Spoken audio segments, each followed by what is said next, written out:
विमल बोलो जुबा केसरी, हर पल मनाओ केसरी त्योहार। पाकिस्तान के खिलाफ प्लेइंग 11 पर बड़ी खबर आई। जानिए किसकी होगी एंट्री, किसकी होगी विदाई, क्या करेंगे गंभीर स्काई। पाकिस्तान के खिलाफ टीम इंडिया को सबसे बड़ा मुकाबला खेलना है एशिया कप का, क्योंकि अगर हमने पाकिस्तान को हरा दिया तो फिर हमें लगता नहीं है कि फिर कोई और ऐसी टीम है जो इंडिया को टक्कर देने का मादा रखती है। वैसे तो क्रिकेट में कभी भी कोई भी किसी को हरा सकता है, लेकिन मेरिट वाइज देखेंगे तो इस एशिया कप की सबसे मजबूत टीम इंडिया है, उसके बाद पाकिस्तान है। तो ऐसे में इंडिया के आर्च राइवल्स पाकिस्तान बीते 10 सालों में एशिया कप में इंडिया से सिर्फ एक ही बार मैच जीत पाए हैं, वो अलग रिकॉर्ड है। लेकिन फिर भी रिकॉर्ड्स के भरोसे मैचेस नहीं होते हैं, मैच होते हैं ग्राउंड पर, और दिन पर निर्भर करता है कि किसका कैसा दिन है। याद होगा आपको 2021 का T20 वर्ल्ड कप, दिन पाकिस्तान का था, और फिर इतिहास में पहली बार उसने किसी भी वर्ल्ड कप में हमें हराया था। पहली बार हुआ था कि 2021 में किसी भी वर्ल्ड कप में, one day world cup, T20 world cup में पाकिस्तान ने हमें हराया था। उससे पहले चैंपियंस ट्रॉफी में पाकिस्तान हमें हरा चुकी थी। कोई और ऐसी से ICC ट्रॉफी नहीं थी कि पाकिस्तान हमें वर्ल्ड कप में हरा पाए, लेकिन हो गया था क्योंकि दिन था। तो ऐसे में देखना दिलचस्प होगा कि इंडिया पाकिस्तान का ये वाला मैच कैसा होता है। लेकिन हाँ, आपको अगर पाकिस्तान को हराना है तो एक मजबूत दमदार प्लेइंग 11 आपको मैदान पर उतारनी पड़ेगी। पिछले मैच में हमने देखा कि UAE के खिलाफ आप एक तरीके से सिर्फ 2 फ्रंटलाइन पेसर्स के साथ गए थे, बल्कि एक फ्रंटलाइन पेसर के साथ गए थे और एक ऑलराउंडर के साथ गए थे। एक पेसर था आपका जसप्रीत बुमराह, सिर्फ एक फ्रंटलाइन पेसर, और एक थे हार्दिक पांड्या। लेकिन क्या पाकिस्तान के खिलाफ भी आप ये खतरा मोल लेंगे? ऐसे तो आपके पास स्पिनर्स के तौर पे अगर अक्षर पटेल हैं, वरुण चक्रवर्ती हैं, कुलदीप यादव हैं, तो बाकी पार्ट टाइम स्पिनर्स भी तो हैं। Abhishek Sharma left arm spin बहुत अच्छी कर लेते हैं, तिलक वर्मा भी बढ़िया हाथ घुमा लेते हैं, सूर्या भी कर लेते हैं ऑफ स्पिन अच्छी। उन्होंने तो एक मैच भी हमें जिताया था अपनी बॉलिंग से। तो जब आपके पास इतने अच्छे पार्ट टाइम ऑफर्स हैं आपके पास, तो फिर आपको 3-3 फ्रंटलाइन स्पिनर्स ले जाने की क्या ज़रूरत है? और क्या पाकिस्तान के खिलाफ आप ये करेंगे?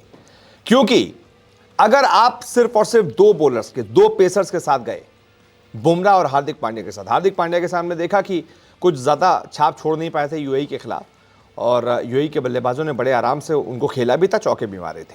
पाकिस्तान के खिलाफ भी अगर यही हुआ और आप हार्दिक पांड्या और सिर्फ जसप्रीत बुमराह के साथ गए, बुमराह का दिन मान लीजिए नहीं सही हुआ उस दिन, तो आपके पास कोई ऑप्शन नहीं बचेगा। फिर आपके पास सिर्फ और सिर्फ स्पिनर्स बचेंगे, क्योंकि हार्दिक पांड्या ठीक है, कहने के लिए एक पेसर हैं, अच्छे पेसर हैं, कई दिनों पर अच्छे पेसर हैं, लेकिन पावर प्ले में क्या वो अच्छे पेसर हैं? ये बहुत बड़ी बात है। शुरुआत में एकदम नई बॉल से वो अच्छे पेसर हैं, ये बहुत बड़ा सवाल है।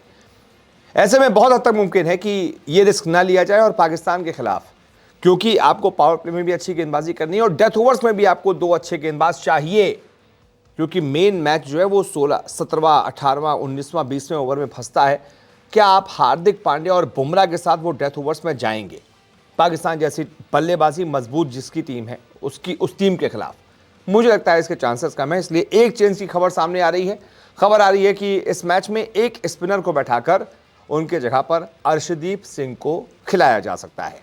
और अगर ऐसा होता है तो वो कौन सा स्पिनर होगा जिसको बैठाया जाएगा?